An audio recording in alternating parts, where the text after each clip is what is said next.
Messieurs et dames, bonsoir. Merci de nous rester fidèles sur la nouvelle dimension de la télévision. Nous, c'est la rédaction de cette institution médiatique. L'année 2022 appartient désormais à l'histoire. Il est de notre devoir de vous transmettre les différentes actualités ou les différentes informations qui y ont été transmises au travers de votre télévision au courant de l'année 2022. Au cours de cette émission qui est intitulée spéciale rétrospective de l'année 2022 sur votre télévision, nous allons parler politique et justice pour l'année 2022.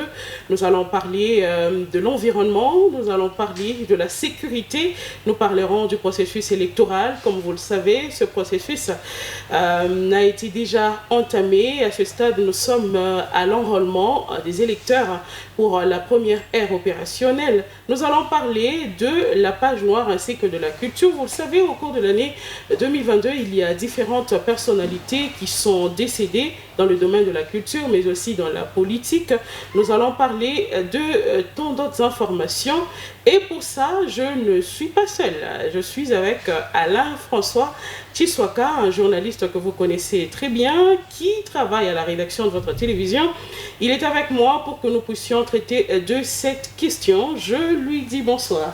Bonsoir Lorraine Ilunga, bonsoir à tous les téléspectateurs. Alain-François, vous allez bien? Très très bien. Avec Alain-François, nous allons recevoir deux invités pour vous. Il s'agit des analystes des questions d'actualité. La première personne que nous recevons pour vous, c'est M. Lambert Youma. Il est analyste et il est aussi journaliste. Nous le recevons pour vous et nous lui disons bonsoir. Bonsoir madame. Monsieur Lambert, vous allez bien? Je vais très bien. Je salue aussi tous les téléspectateurs de Shalom. Exactement. À part M. Lambert Youma, nous recevons également M. Junior Dalla, journaliste, analyste également. Nous lui disons bonsoir. Bonsoir madame et bonsoir à tous les téléspectateurs qui nous suivent en ce moment. Ainsi, avec cette équipe, nous allons essayer de passer en revue tout ce qui a été au cours de l'année 2022 en ce qui concerne l'information. Tout de suite, la première rubrique.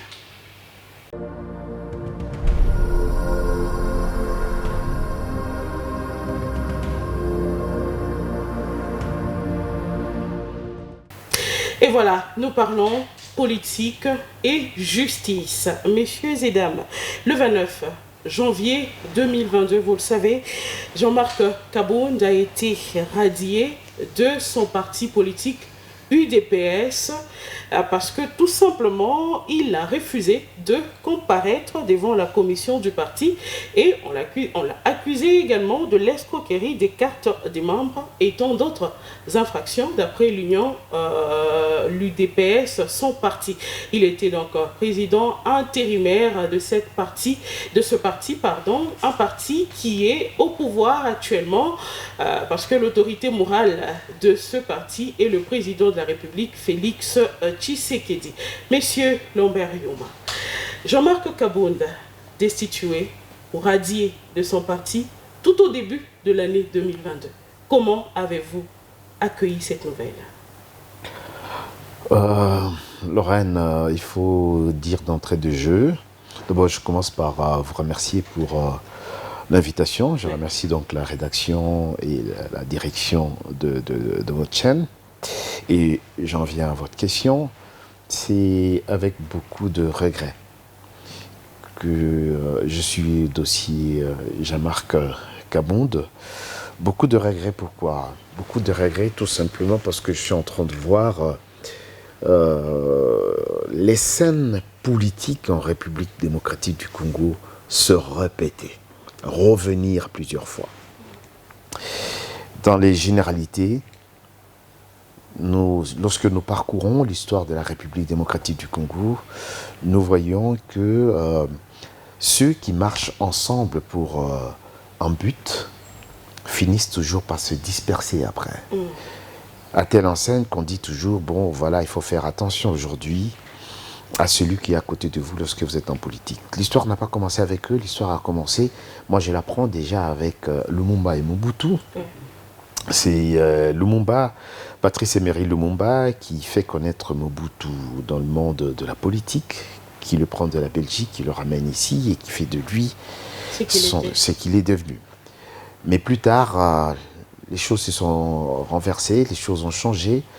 Lumumba s'est retrouvé comme victime et Mobutu est devenu son bourreau jusqu'à le conduire à la mort. J'ai l'impression que ce démon-là est en train de poursuivre les Congolais jusqu'aujourd'hui. Si vous regardez bien, ça s'est répété plusieurs fois, pas plus tard qu'avant-hier, Kabila et Katumbi étaient ensemble, puis ça n'a pas marché entre eux. Kamere et Kabila étaient ensemble, puis ça n'a pas marché. Et fin de fin, c'est Tshisekedi et Kabound. Avant de continuer, je voudrais rappeler que j'aime toujours rester ouvert, franc, ouvert, et ne pas mâcher les mots lorsqu'il faut faire des analyses. Et c'est peut-être un défaut en République démocratique du Congo, mais bon, voilà. C'est ce qu'on supporte difficilement. Voilà, on supporte difficilement, mais moi, j'y vais dans ce sens. Alors, si j'en viens maintenant au fait, Kabound, qui est derrière Fachi, qui est un artisan même de la prise de pouvoir, mais se trouve écarté. Les uns et les autres, les deux camps, ont à se reprocher. Je commence d'abord par Kabound. Qu'est-ce que je reproche personnellement en ce qui a conduit à sa déchéance? Je lui reproche peut-être une véhémence, je lui reproche peut-être une brutalité. Je pense qu'il a été brutal, il a été impulsif et il est parti vite peut-être avec les choses, même si, selon certains membres de son cabinet, c'est que si on est arrivé à la place publique, c'est qu'en interne déjà, il y a des choses qu'il disait mais n'a pas été écoutées. Bon, voilà. Pour moi, c'est que je pense que non seulement il est allé vite en besogne, mais en fait, il préparait déjà aussi sa propre sortie. La preuve est que, pour preuve, c'est que son épouse battait déjà campagne indirectement. Et il y avait déjà le mouvement dynamique Kabound et tout ça. Donc, en fait, en réalité, il savait peut-être qu'ils allaient faire chemin différent et qu'il était en train de se préparer. Bon, ça, c'est un peu ce que je lui reproche. Une véhémence et une brutalité. Mais maintenant, de l'autre côté, qu'est-ce que je le reproche? Je reproche au camp Fachi, au camp Tshisekedi, le fait que lui, en tant que chef de l'État, ce qui a été, on ne sait pas en réalité ce qui les a divisés, mais au moins ce qui a affiché, ce qui a filtré de leur discorde, c'est le fait, pour moi, c'est là que moi, personnellement, je me range, vous allez m'excuser, je me range un peu derrière la position de Kabound. C'est que Kabound voulait un changement. Vous vous rendez compte, dans une ville cosmopolite comme celle de Kinshasa, où on ne sait plus rouler, il n'y a plus que les nantis qui roulent. Ça veut dire, lorsque vous quittez votre bureau, vous quittez par exemple, vous habitez Mongafula, et que vous devez vous rendre à la Gombe pour travailler et rentrer. Donc chaque jour, vous devez faire, c'est comme si vous preniez un avion d'ici pour aller à Kinshasa et travailler et rentrer ici. Alors, l'État congolais n'est pas arrivé à résoudre ce problème. Et comment maintenant les nantis, les généraux, les ministres, tous ceux qui sont au gouvernement et qui ont une portion de pouvoir, eux, ils prennent le sens unique. Au lieu de résoudre le problème de la population, eux, ils prennent le sens unique. Donc, ils sont des privilégiés. Eux, ils ne peuvent pas attendre comme tout le monde et ça crée des embouteillages. Ça veut dire qu'au lieu de rouler à droite, comme le code de la route le dit, eux, ils vont rouler dans le sens inverse, ils vont rouler à gauche et ça crée encore des embouteillages. Et c'est devenu une sorte de privilégié. En fait, ce n'est pas la première fois, il faut le dire. Pour être honnête, quand même de crever les pneus des véhicules des gens. Justement. Lorraine, vous avez raison, et c'est cette brutalité que je lui reproche personnellement. C'est cette brutalité. Donc, en fait, il fallait laisser aux institutions établies pour résoudre ce problème. C'est pas à lui de crever le pneu, il n'en a pas le droit. Il peut être même poursuivi pour ça. Il pouvait être poursuivi pour ça. Donc, c'est une brutalité. Par contre, il n'a pas su utiliser l'arme qu'il avait. Quelle arme qu'il avait? Il est parlementaire. Donc, en tant que parlementaire, les parlementaires ont le devoir, ils ont le droit et le devoir de faire contrôle sur le gouvernement, sur la marche des choses.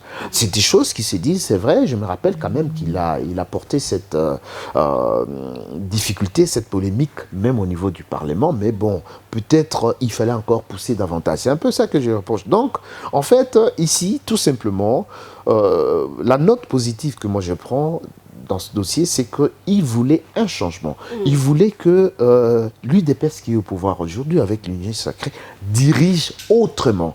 Parce que c'est bévu, on ne va pas se tromper, ça n'a pas commencé avec eux. Même le gouvernement précédent n'avait pas fait, déplorer. C'était un peu la même chose. Alors c'était devenu, par exemple, pour nous qui sommes à Lingouala, quand on est à Kinshasa, vous voyez, à Lingouala, vous avez 24 qui conduit vers le Parlement. Donc, vous avez tous les jours des ministres qui doivent répondre, les sirènes à gauche, à droite et tout ça. Or, si vous suivez, ne fût-ce qu'un musicien, Kofi Olomide l'a dit, on n'est pas cité son nom, on regarde la maturité d'un peuple par sa façon de se comporter sur la route. Rien qu'à... Et ça, c'est vrai. Si vous voulez voir le désordre du pays, comment nous vivons en désordre, regardez seulement comment nous roulons. Donc, pour ne pas monopoliser vraiment pendant longtemps cette parole... Vous l'avez compris. Et donc, Alain François Tshisekedi, en juillet, Jean-Marc Kabound forme son parti. Il tient un point de presse où il annonce qu'il quittait officiellement l'Union pour la démocratie et le progrès social, forme son parti AC ou ACH, et il est directement opposant. Et il a fait ce que tout le monde a qualifié d'accusation contre le pouvoir en place. Il a critiqué le pouvoir. Alors, avec ça, il y a un réquisitoire du procureur général près la Cour de cassation qui a été adressé à l'Assemblée nationale pour demander que l'on ouvre des poursuites contre Jean-Marc Kabound. Bizarrement, parfois je me pose toujours la même question. Pourquoi lorsque l'on change de camp, il y a toujours un tas de dossiers qui vous suivent après? Ça, c'est vraiment ce qu'on vit ici chez nous au Congo. Une fois que vous changez de camp le matin, sachez très bien que le soir, devant la justice, vous aurez un dossier. Je ne dis pas qu'il a raison ou comment, mais j'essaie seulement de comprendre ce phénomène. C'est presque tous les opposants. C'est un peu ce que M. Lambert... Voilà, tous ceux qui se disent opposants, à chaque fois qu'ils sont avec le pouvoir, ils n'ont pas assez de mêlées judiciaires. Mais une fois qu'ils changent de camp, en tout cas, une semaine c'est trop, un mois c'est trop, vous aurez toujours des tas de dossiers qui poursuivent ces gens-là. Et ma question, je me dis, dans le deux sens, est-ce parce que l'homme politique congolais a un problème de garder assez de squelettes dans son placard ou quoi? Parce qu'en fait, c'est comme si l'homme politique congolais lui-même tend le bâton avec lequel on va le frapper, je pense. C'est la question. D'où, lorsqu'ils sont du côté du pouvoir, peut-être, ils sont en train de faire des choses que les autres réservent le jour où, connaissant l'attitude de l'homme congolais, et puis voilà, on en sort. Et malheureusement, c'est triste. De fond, on s'est dit, comment pouvons-nous évoluer dans un sens de réflexion pour faire jaillir la lumière. Lorsque, par exemple, quelqu'un a une idée contradictoire et que le soir, vous voulez peut-être fermer sa bouche, qu'il ne dise pas ce qu'il a à dire, on n'aura pas assez de lumière. Du coup, c'est ce qui est arrivé avec Jean-Marc Kabound. Tel que l'a dit mon aîné Lambert Yuma, sa véhémence aussi pose peut-être un problème. Il a dit des choses, mais peut-être en des termes qui sont durs, qui peuvent peut-être créer de problèmes. Alors, Alain François, Monsieur Junior Ndala, alors, le parquet près la Cour de cassation avait obtenu l'autorisation des poursuites à Jean-Marc Kabound. Celui-ci a été poursuivi donc par cette institution pour propagation des faux bruits, pour injure publique, atteinte à l'autorité, ainsi de suite. Comment trouvez-vous ça? Est-ce que les députés, parce qu'il était député en ce moment, est-ce que les députés ont abandonné leurs collègues comme ça, l'abandonner dans les mains de la justice, parce que les immunités, on l'avait demandé que l'on puisse lever ces immunités pour que des poursuites soient entamées. Comment avez-vous analysé cela? En fait, moi, déjà, la détermination de Kabound m'avait plu personnellement, parce que Kabound savait ce qu'il attendait. Lorsqu'il tient son point de presse, Kabound révèle des secrets à la nation, par le peuple. Rappelez-vous que Kabound avait même déclaré qu'il y avait des jets privés qui faisaient des va-et-vient et qui qui partait avec beaucoup d'argent. En fait, Kabound, abandonné par ses collègues députés, moi je me dis, il était préparé et il savait déjà que le président Mbosso roulait pour le président, le pouvoir en place, et Kabound n'avait pas peur. Il avait fait des révélations. Mais moi, ce que je me dis, c'est qu'à un certain moment, le politique congolais doit être mature. Moi, je n'aime pas cette façon de faire les choses. Lorsque vous dites que bon, je vais partir maintenant, que vous commencez à faire des révélations. Mais quand vous êtes dans la boîte, vous êtes complice. Vous bouffez chaque jour avec vos collègues, mais ce n'est qu'après, vous venez nous dire que non, il y a des jets qui font de va-et-vient. Et qui partent. Vous avez des mains liées. Effectivement, c'est cette culture-là que nous devons combattre dans le chef de la classe politique congolaise. Parce qu'à chaque fois que nous avons l'impression que nous assistons à un spectacle qui ne dit pas son nom. Donc, qui est récurrent d'ailleurs. Qui est récurrent. Et c'est pour cette raison que notre aîné Lambert Youma venait de retracer l'histoire. On a l'impression que l'histoire se répète. Et puisque l'histoire se répète, vous allez vous rendre compte que la classe politique congolaise démontre une maturité. Pourquoi? Parce que depuis 1960, on est en train de vivre presque le même événement. Et c'est malheureux pour l'UDPS parce que le peuple attendait un changement radical avec l'UDPS. Parce que l'UDPS faisait des déclarations, critiquait tous les régimes qui sont passés. Et avec l'avènement de Félix Tshisekedi, beaucoup de gens attendaient les changements. Mais je suis libre de les dire, c'est catastrophique lorsqu'on analyse les bilans de l'UDPS au pouvoir. Et donc, derrière Kabound par rapport au bilan, Félix Tshisekedi... Les faits sont là. Les faits sont là et nous nous basons sur le fait. Et lorsqu'on analyse pratiquement ce qui est fait, je crois que l'UDPS... n'a pas été à la hauteur. Et c'est pour cette raison que moi je dis, bon, Jean-Marc Kabound savait ce qu'il attendait et en tant qu'acteur politique, il a pris sa décision.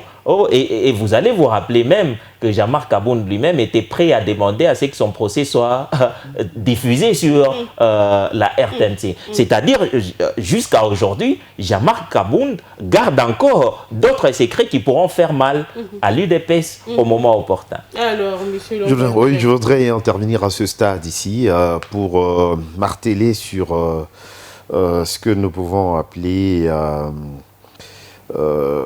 la discipline, le rythme de vie et la démocratie.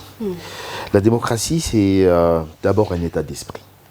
Et à l'allure où vont les choses, nous avons l'impression que la version selon laquelle une mauvaise démocratie est pire qu'une dictature, s'avère. Elle est vraie. Nous préférons encore une mauvaise dictature, une bonne dictature, je voulais dire, une dictature comme celle de...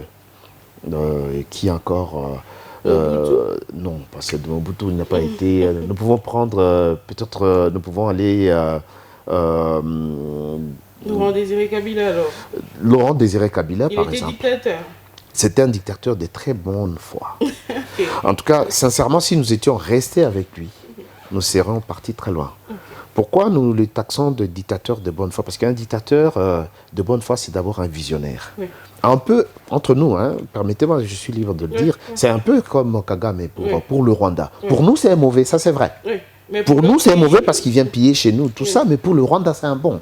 Un papa qui va se battre pour venir nourrir sa famille, qui va chasser, alors que... Attendez, les enfants, eux, ils n'ont pas à manger, ils n'ont pas de brousse, mais ils s'étonnent que le papa revienne avec du gibier. C'est un guerrier. Ça le concerne, lui, en tant que président de son peuple, chef de l'État de son peuple, oui. Mais pour moi, comme Congolais, bon, je regrette qu'il nous fasse du mal. Tout à fait normal, je ne peux pas l'encourager. Aucun Congolais de bonne loi ne peut l'encourager à nous faire du mal. Mais par rapport à son peuple, c'est un bon. C'est un exemple que je donne. C'est un dictateur, en réalité, avec une fausse démocratie. C'est quand même un dictateur. Ici, moi, personnellement, je n'en veux pas à l'UDPS qui est au pouvoir aujourd'hui. Je n'en veux pas aux personnes. Non, je ne condamne pas. Tout ce que je condamne, c'est que je condamne tout ce peuple, nous, Congolais en général. Parce que nous, je rappelle d'ailleurs que nous, en tant que journalistes, nous sommes beaucoup plus apparentés à la société civile. Dire, nous l'avons appris tous dans ce métier, nous sommes obligés d'être, que je veux dire, objectifs, mais d'être en réalité la parole des sans-voix. Nous devons être pour le bien de la population. Mais nous remarquons que les personnes changent, les systèmes ne changent pas. Donc nous devons nous battre, c'est comme si nous étions à l'église, nous dirions, il ne faut pas se battre contre la personne physique, mais il faut se battre contre la personne morale qu'il y a. Mais ici chez nous, c'est un combat des individus. Hein. C'est vraiment un combat des individus. C'est une opposition qui est dirigée vers les individus. Ça commence déjà, Lorraine, ça commence déjà du fait que les personnes adhèrent au parti, pas selon le projet de société, c'est selon la personne. Dans aucun pays sérieux du monde, vous ne pouvez pas trouver, je donne un exemple, le PPRD et l'UDPS, l'un au pouvoir, l'autre dans l'opposition. C'est pas possible. Ils ont le même projet de société. Vous ne pouvez pas avoir l'UDPS et l'UNAFEC, comme on a vu hier, l'UNAFEC avec le PPRD ensemble. C'est impossible. L'UNAFEC est fédéraliste. Le PPRD est unitariste. C'est le jour et la nuit. Ils ne peuvent pas être ensemble. Exactement. Ça ne se fait pas. Alors quand nous continuons avec ce genre de truc, nos enfants, les enfants de nos enfants et nos petits-enfants seront toujours malheureux. Il faudrait repartir à zéro. Moi, s'il m'arrivait aujourd'hui de prendre le pouvoir, je n'en ai pas l'intention, mais je remets le tout, je casse toutes ces histoires-là, partis politiques, tout ça, on repart à zéro.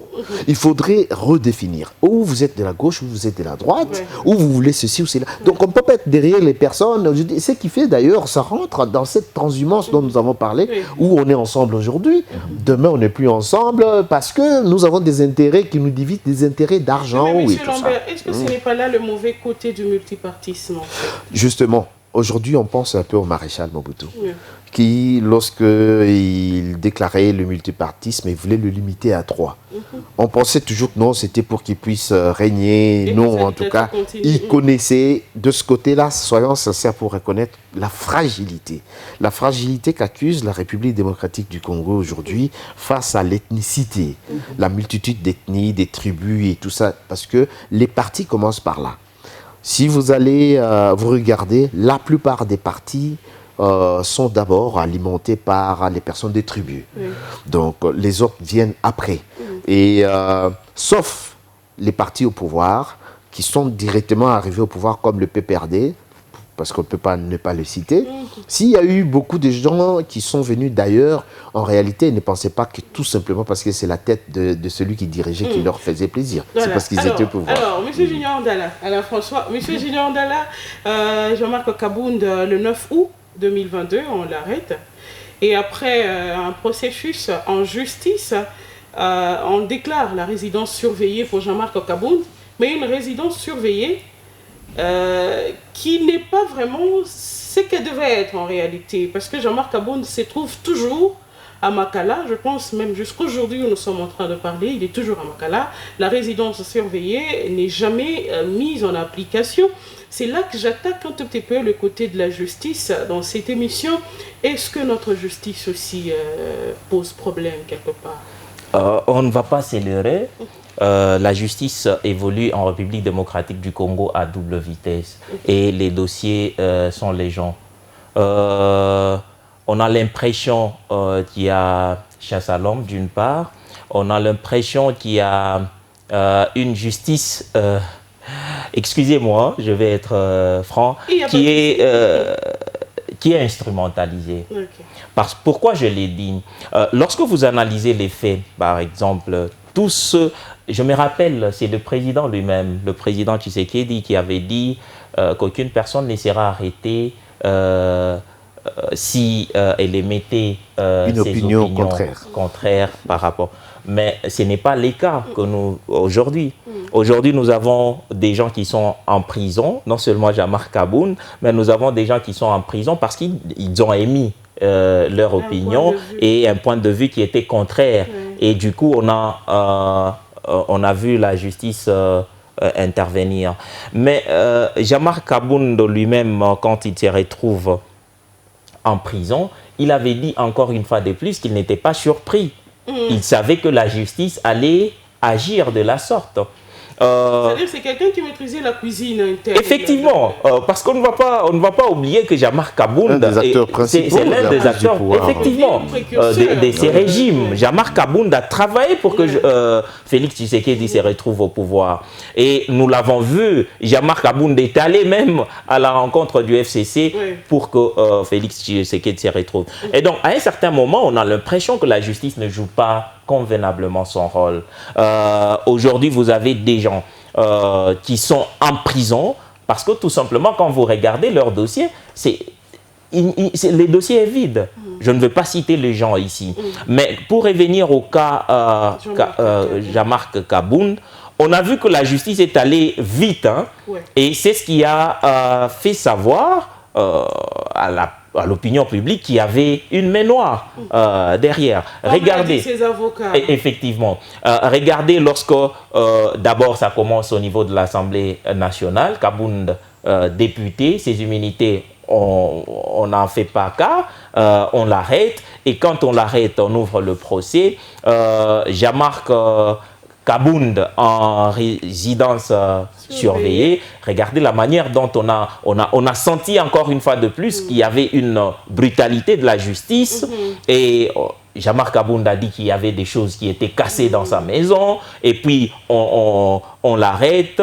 Par moment, le procès, il n'évolue pas comme il se devait. Donc on sent un acharnement. Bien évidemment, on s'est dit, bon, c'est de la bonne guerre.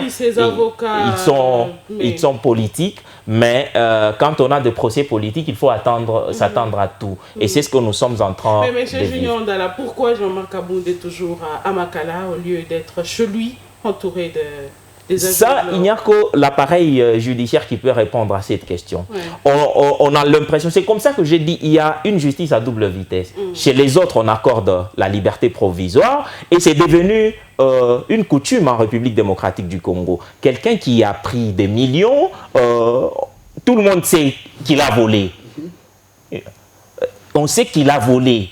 Après, on les met en prison quelques temps après. Non, c'est la liberté provisoire. On se demande où est-ce que nous allons avec notre justice. Or, c'est la justice qui fonde une nation. Et quand la justice devient faible, quand la justice devient un instrument de poursuite au service, disons, des individus, je crois que ça fragilise le bon fonctionnement des institutions et c'est un mauvais côté que nous sommes en train de vivre dans notre pays. Pourquoi? Parce qu'on a l'impression que la justice ne fait pas réellement son travail. On a l'impression que l'appareil judiciaire devient au service des individus. Lorsque vous êtes du régime, on essaie... Regardez comment le dossier du conseil stratégique du chef de l'État vient de se solder. Mais même les juristes eux-mêmes s'étonnent.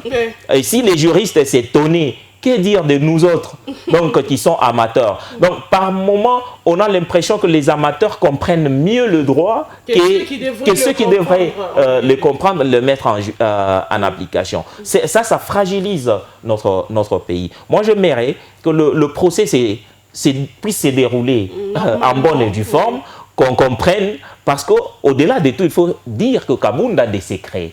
Kabound a des choses à dire. Et ces choses-là, oui, et Kabound fait peur. Parce que déjà, on sait que c'est un homme qui a joué un grand rôle pour que ces régimes en place se retrouvent au pouvoir. Et donc, le jour où Kabound ouvrira sa boîte à Pandore, on saura des choses peut-être qui feront très mal à ces régimes actuels. Monsieur Lambert Youma, est-ce que vous ne craignez pas que Kabound soit maintenu jusqu'aux élections de 2023?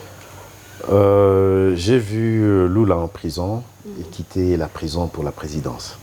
Donc l'Afrique est habituée à ce genre de trucs, enfin pas l'Afrique, parce que pas seulement l'Afrique, mais généralement les pays en voie de développement.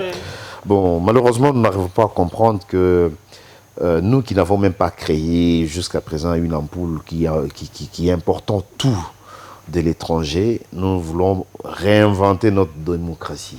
On ne voudrait pas copier la démocratie telle que ceux qui nous l'ont apprise l'appliquent, malheureusement. C'est un peu ça. Alors pour Kabound, c'est vrai, Kabound, je sens que Kabound va peser. Il va peser lors de la campagne électorale ici.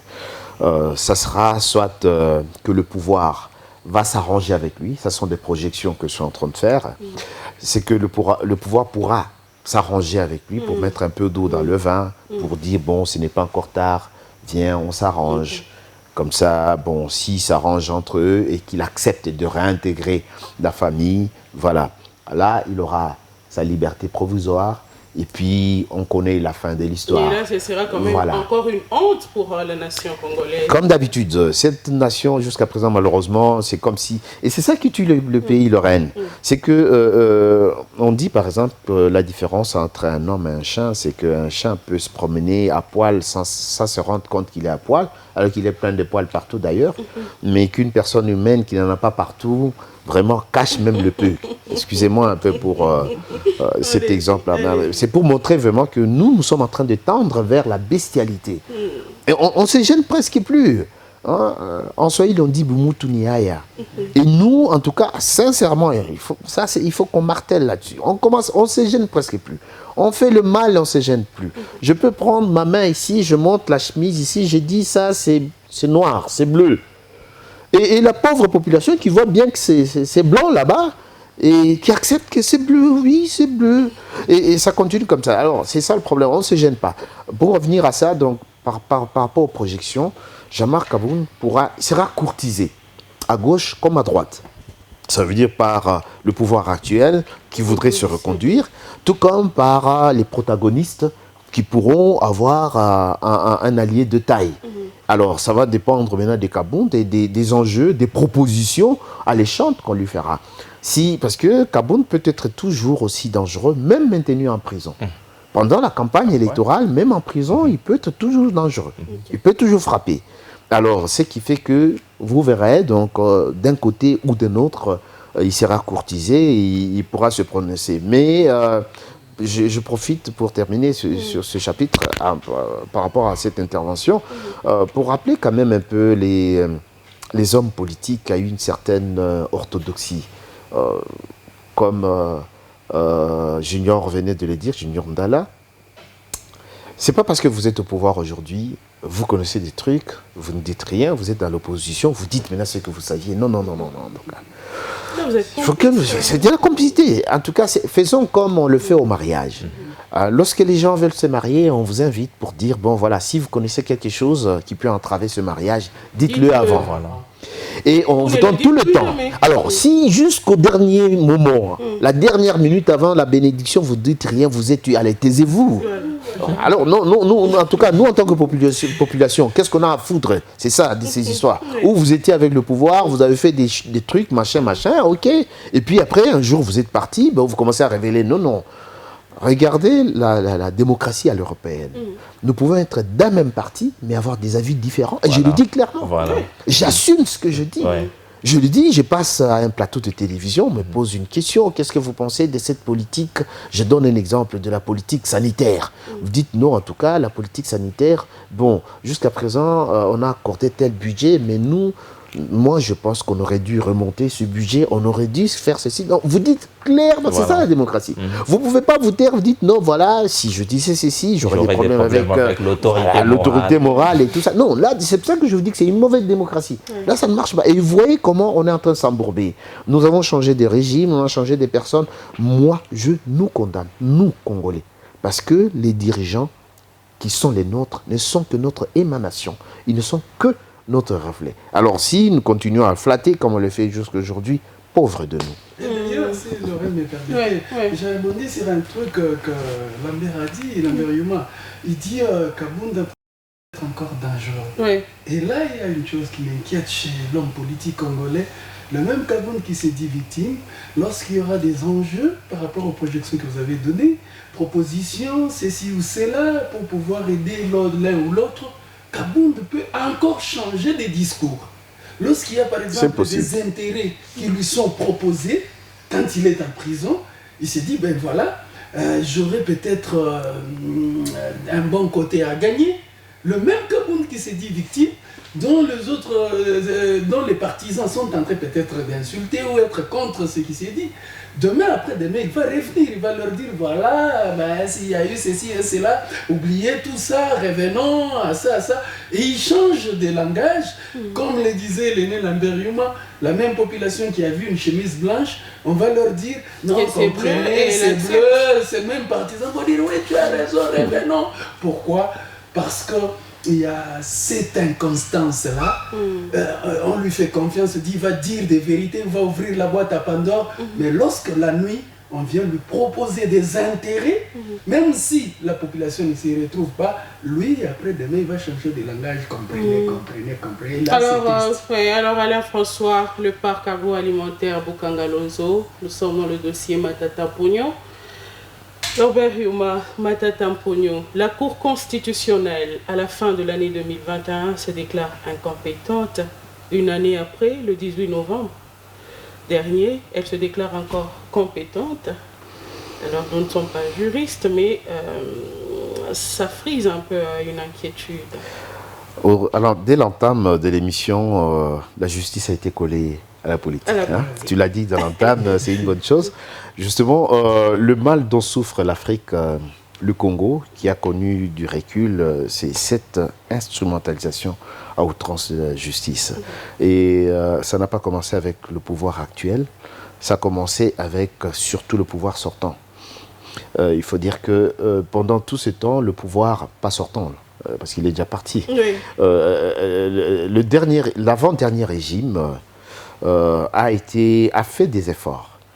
Il a fait des efforts. À un moment, vous avez entendu parler du rajeunissement, n'est-ce pas, du corps judiciaire. Oui. On a pris des jeunes magistrats et tout ça. Bon, c'était pour essayer de répondre, pour essayer un peu de changer de mentalité. On a parlé de magistrats tolérance zéro.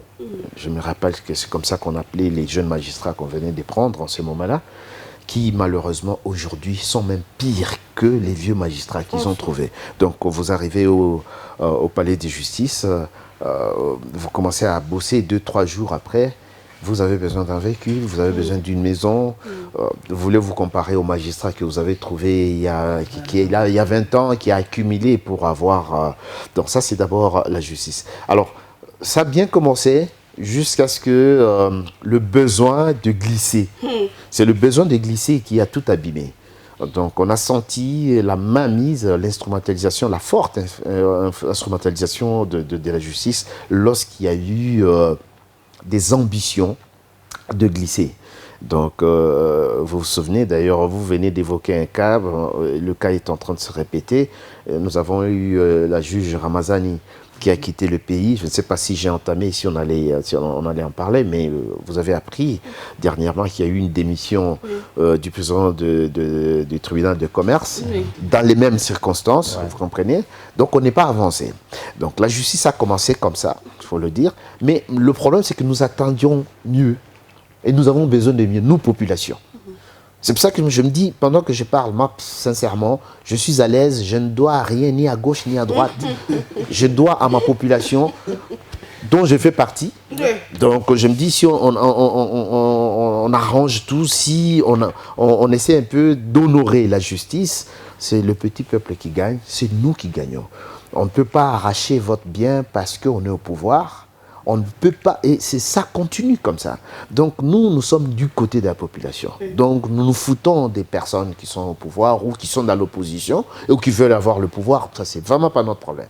Notre problème, nous, en tant que journalistes, nous voulons nous battre pour la justice. Alors, pour revenir à ce que vous étiez en train de dire pour le parc agroalimentaire, voilà mon analyse. Ma lecture est celle-ci. Est-ce qu'il y a eu détournement de l'argent de Bukangalozo? Bien sûr que oui. Il y a eu détournement. Rien ne fonctionne. Est-ce qu'il y a des responsables? Bien sûr que oui. On a parlé de 200 millions. Oui, c'est beaucoup d'argent. C'est beaucoup d'argent. Ailleurs, on entend parler des détournements de 10 000 $, 20 000 $, 30 000 $. Ici, chez nous, c'est en termes de millions. Et c'est comme ça. Un pays riche avec une population pauvre. Mais on détourne des millions. En tout cas, ce projet, pour être sûr, il n'a pas réussi. Mais qu'est-ce qu'on aurait dû faire? Malheureusement, on veut se mettre à la place de la justice. On voudrait la tête de Matata. Voilà. Et la procédure, c'est ça, elle est biaisée. Pour moi, d'une manière impersonnelle, on aurait dû ouvrir le dossier d'une manière impersonnelle, n'est-ce pas? Et aller responsabiliser chacun, l'un après l'autre, sans pour autant politiser, sans chercher forcément que ce soit tel. Oui. Et c'est ça le problème. Ici, on veut forcément que ça soit Matata. Il faut que, voilà. Il faut que ça soit lui. Il faut que ça soit lui. Et or, ça peut être lui. Sincèrement, nous, on n'est pas ses avocats. Ça peut être lui. Nous, en tant que journalistes, c'est la manière, la procédure. En tout cas, elle est en dehors de tout entendement juridique. Et c'est un acharnement.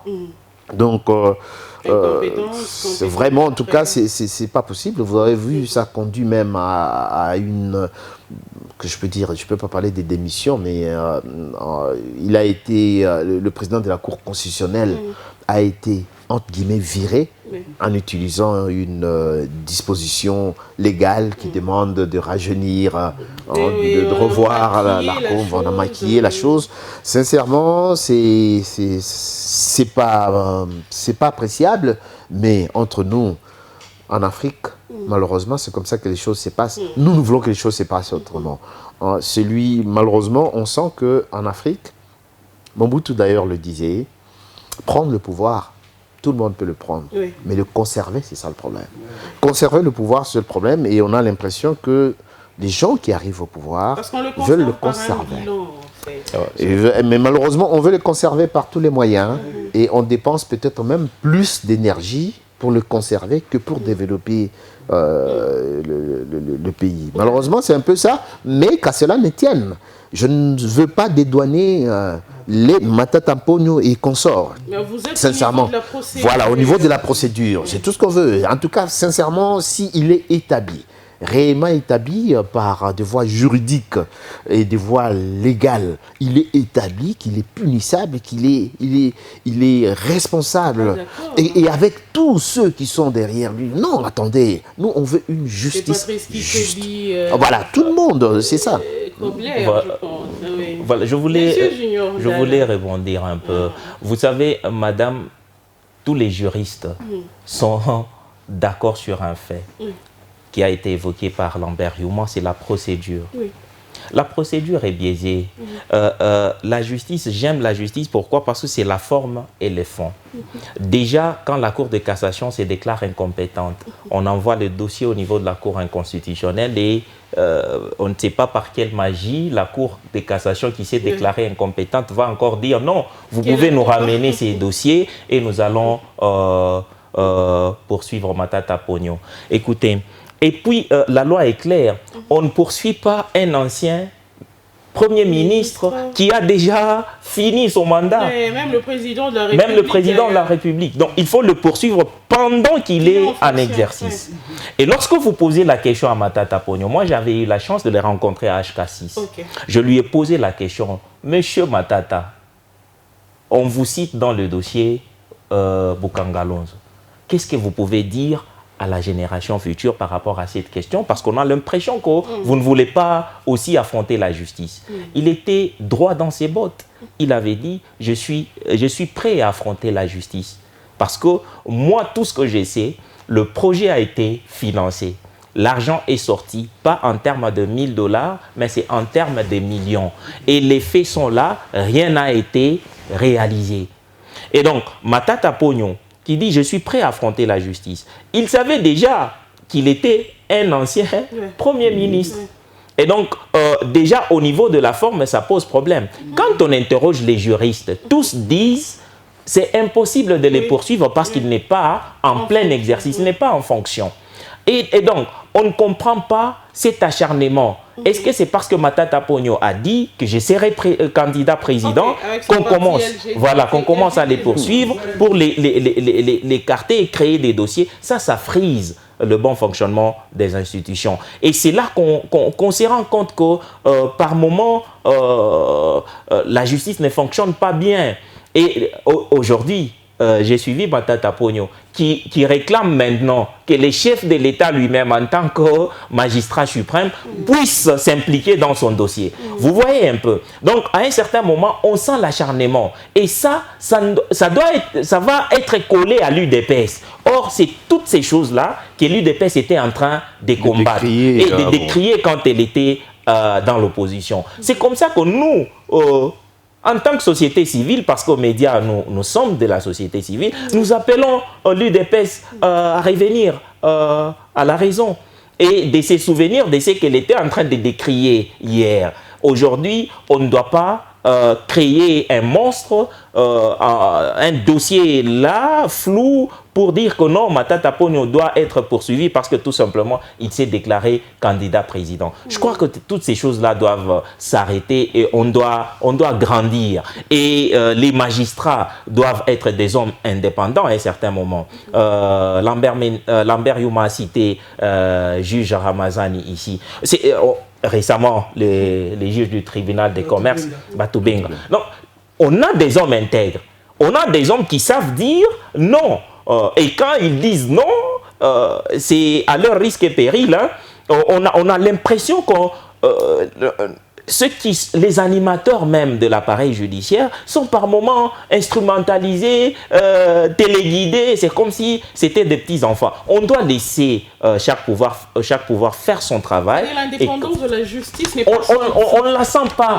On ne la sent pas. Et ce qui est drôle, c'est que cette justice-là s'attaque à tout celui qui s'oppose au régime actuel. Et ça, ce n'est pas encourageant. Et moi, ma tristesse, c'est de voir comment l'homme politique nous enferme dans un carcan qui fait à ce qu'on ne puisse pas s'en sortir.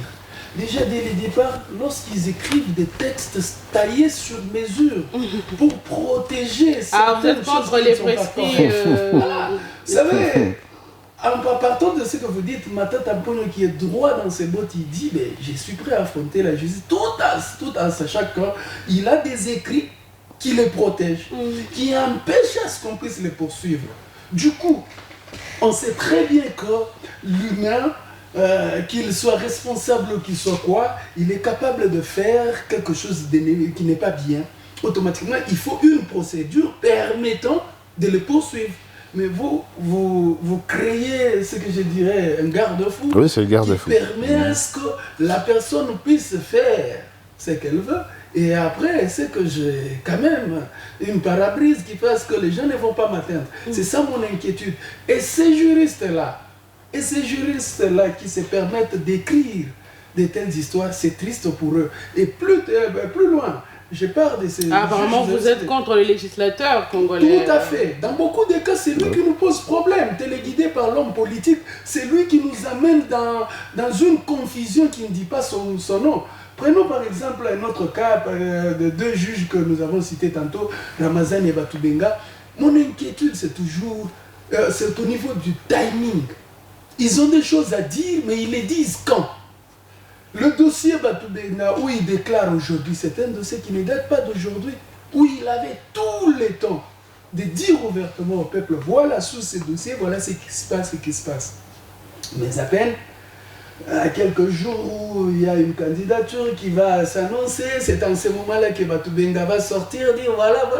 Du coup, il amène un certain doute dans notre esprit. Il dit, mais ce monsieur-là, en tant que Congolais, n'aurait-il pas eu quelque chose à côté pour déclarer ainsi? Voilà. Surtout donc, que la scène se passe presque de la même manière que celle de Ramazani. Le problème, c'est cette théâtralisation qu'est-ce que je dirais, des institutions congolaises qui devaient être respectables et respectueuses. Du coup, moi, je me dis, est-ce parce qu'on nous a légué une culture que nous ne sommes pas capables d'assimiler? Je ne sais pas trop, parce que nous sommes des acculturés, nous les Africains, en général. On nous ramène des trucs. Finalement, je me dis, on ne les maîtrise pas ou bien on les fait sciemment, je ne sais pas trop. Mais la moralité est aussi que... Je crois qu'ici, je suis un peu d'accord parce que depuis que je me prononce, je crois que le pouvoir en place ne se sent pas un peu insensé. Mais je crois que d'un côté, là où je suis d'accord avec le pouvoir en place, c'est, même si c'est encore à parfaire, c'est avec la création de l'IGF. Je crois que avec l'IGF, l'Inspection générale des finances, les gens devaient finalement avoir un peu peur des détournés. Parce que quelque part, comment est-ce que vous pouvez avoir détourné des millions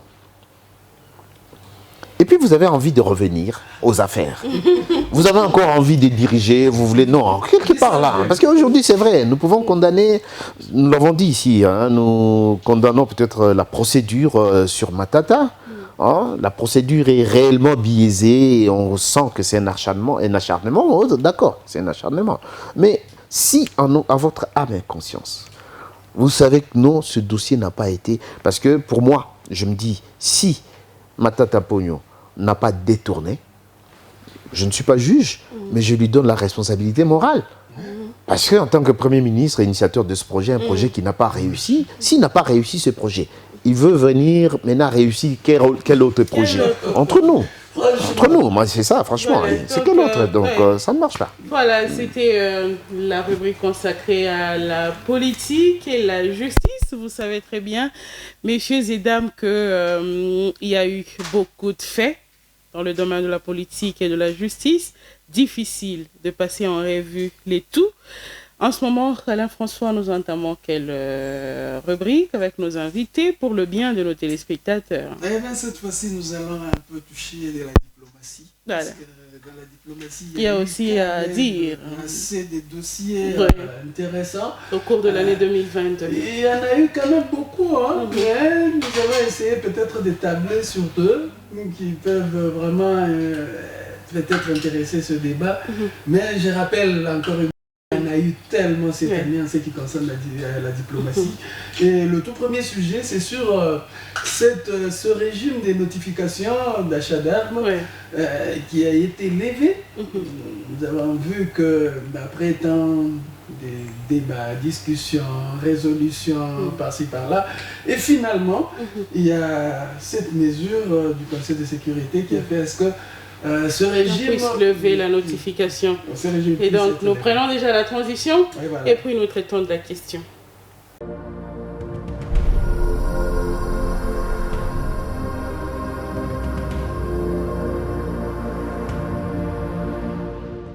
Alain François vient de vous le dire, messieurs et dames, dans le domaine de la diplomatie en République démocratique du Congo au cours de l'année 2022, il y a eu beaucoup de questions, beaucoup d'événements. Par exemple, la RDC a adhéré officiellement à l'EAC et le président Félix Tshisekedi a pris la tête de la SADC. Il y a beaucoup de questions comme ça dans le domaine de la diplomatie, mais nous allons choisir celle qui est pertinente. Alain François Tshiswaka a déjà parlé de ça. Il s'agit de la levée de la mesure de notification d'achat d'armes par la RDC. Le Conseil de sécurité de l'ONU a levé cette mesure. C'était au cours de ce mois, au cours du mois de décembre de l'année 2022. C'était le 21 décembre. Et cette levée de la mesure de notification d'achat d'armes par la RDC, c'était sur proposition de la France. Pourquoi la France a fait cette proposition? Monsieur Junior Ndala, elle l'a fait que au cours du mois de décembre et on accepte directement, on lève la mesure de notification d'achat d'armes. Bon, d'abord, il faut dire que ça, c'est d'abord un combat du peuple congolais. Vous avez vu que pouvoir, opposition et même société civile, le peuple congolais a indexé la communauté internationale en disant qu'il n'était pas normal qu'un pays agressé puisse toujours attendre une notification pour l'achat de son armement. Et donc, le peuple congolais s'est battu en pointant directement la communauté internationale qui jouait à l'hypocrisie.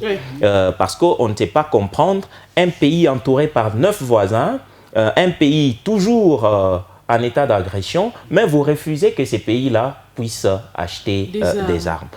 D'abord, félicitations au peuple congolais. Mais l'intervention de la France, oui, la France s'est sentie coupable.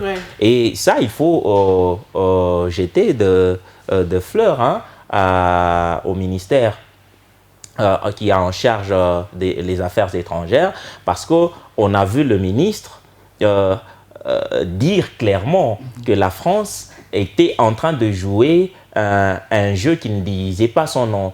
La France, qui à un certain moment a été accusée par la République démocratique du Congo de jouer à un jeu d'hypocrite en mettant déjà la secrétaire de l'OIF, qui est une Rwandaise, en la mettant au niveau du secrétariat général de la francophonie, pendant que la République démocratique du Congo, qui est un grand pays en termes démographiques, nous sommes le premier pays en termes démographiques, le premier pays francophone.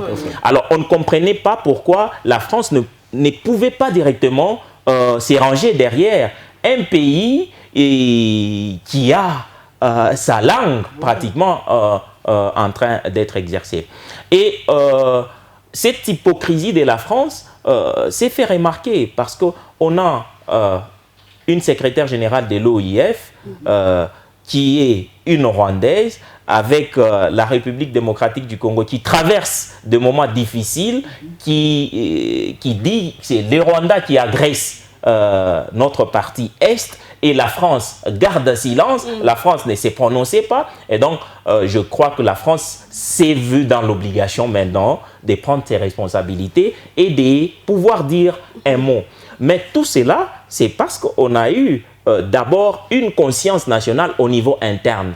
Et à chaque fois que le peuple congolais se décide d'affronter un problème, en oubliant d'abord ses couleurs politiques, on obtient toujours un résultat. Et donc ici, je crois qu'il y a lieu de féliciter la diplomatie congolaise qui a joué son rôle. Et déjà, cette levée commence à produire des effets. Vous avez vu déjà, pas plus que quelques jours ici, le Rwanda a dit qu'il y a eu des avions qui ont survolé son espace aérien. Donc, ça prouve à suffisance que le Rwanda commence aussi à sentir que, bon, ici, je suis menacé par mon pays voisin, et je crois que ça va donner un équilibre et nous allons bien négocier avec le Rwanda cette fois-ci. Monsieur Lambert Wioma, est-ce que c'est le résultat de la diplomatie agissante du chef de l'État, Félix Tshisekedi?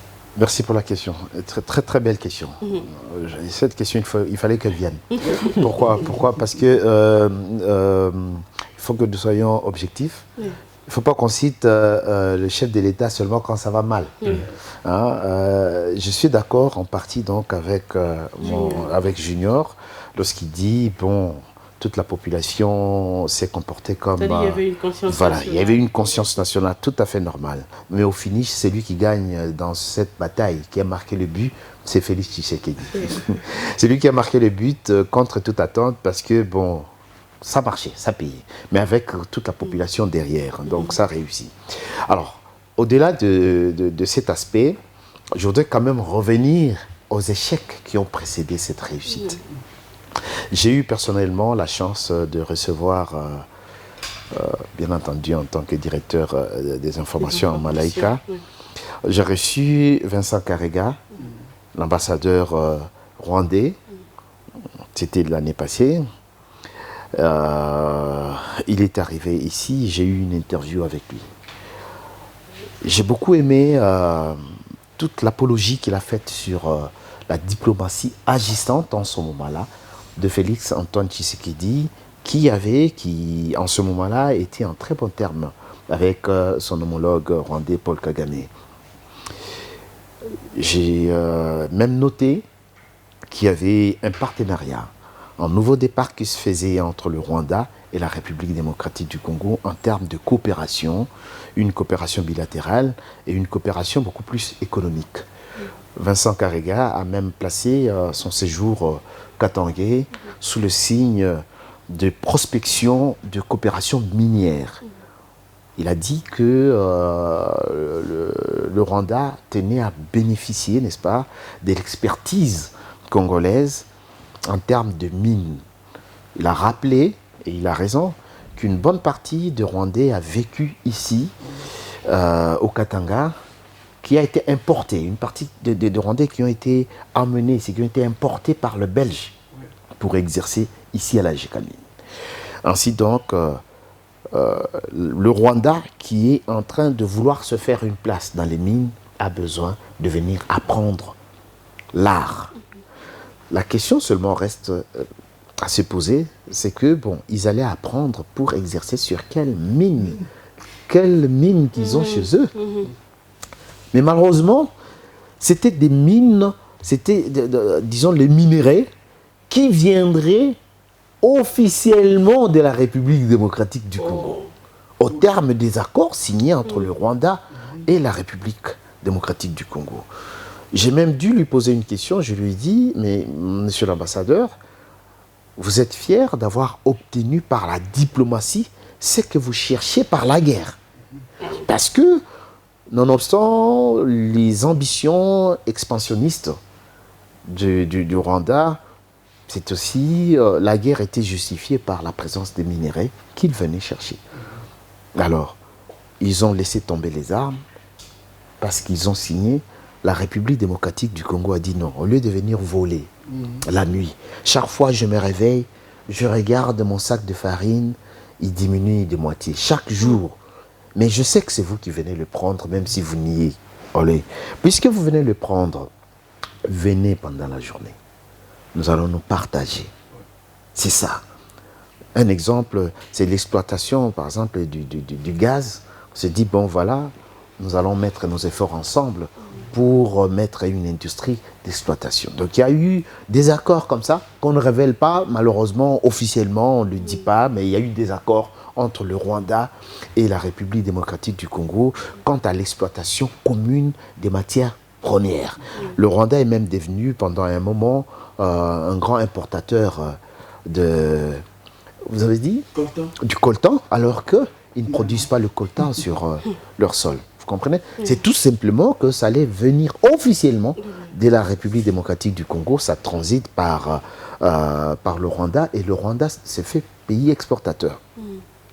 Qu'à cela ne tienne. Moi, finalement, ce qui m'a fait mal, c'est que après avoir entendu tout ce que j'ai entendu, une coopération bien partie entre le Rwanda et la République démocratique du Congo, représentée par Kagame d'un côté et Félix-Antoine Tshisekedi d'un autre. Et puis après, on entend encore le bout des bottes. Personnellement, c'est ce que j'arrive pas à comprendre. Qu'est-ce qu'ils cherchent en plus de ce qu'ils n'ont pas eu? Parce qu'ils l'ont eu déjà. Ils ont eu ces accords. Et on se demande, et on se dit alors en ce moment-là, derrière les aspects économiques, il y a beaucoup plus l'aspect expansionniste ou tout. On ne peut pas se cacher. Parce que même si le M23 est en train d'utiliser quelques personnes Hutus, enfin Bantu congolaises, se présentant comme porte-parole du M23, en réalité, on le dit, c'est une rébellion Tutsi. C'est une rébellion Tutsi, donc les Tutsis voudraient avoir une place de choix en République du Congo.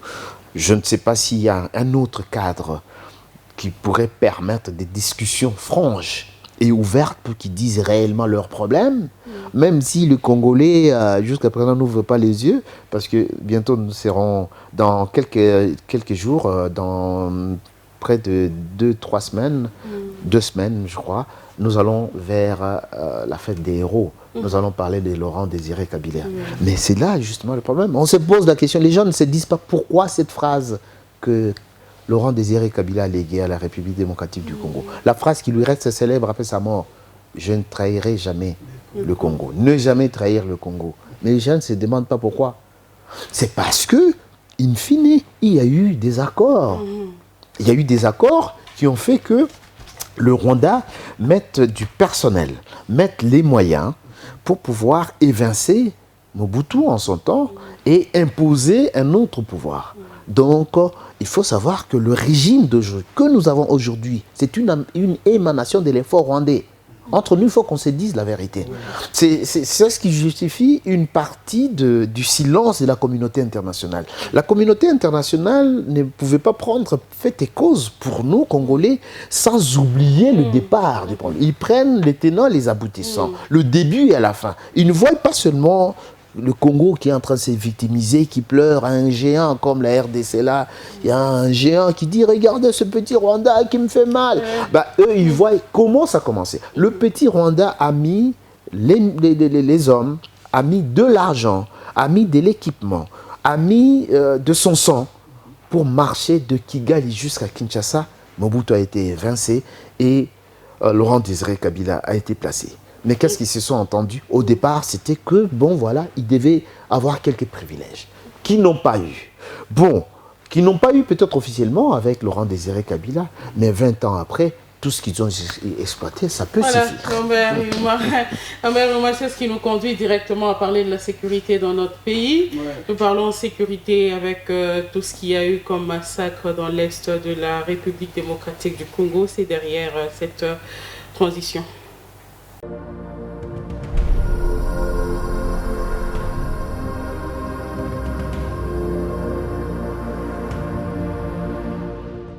Sécurité dans l'est de la République démocratique du Congo. Vous le savez, nous sommes en guerre depuis beaucoup de temps, depuis beaucoup d'années. Et aujourd'hui, le mouvement du 23 mars attaque le Nord Kivu, notamment. Nous venions tout à l'heure de vous parler de la mesure de notification d'achat d'armes qui a été levée.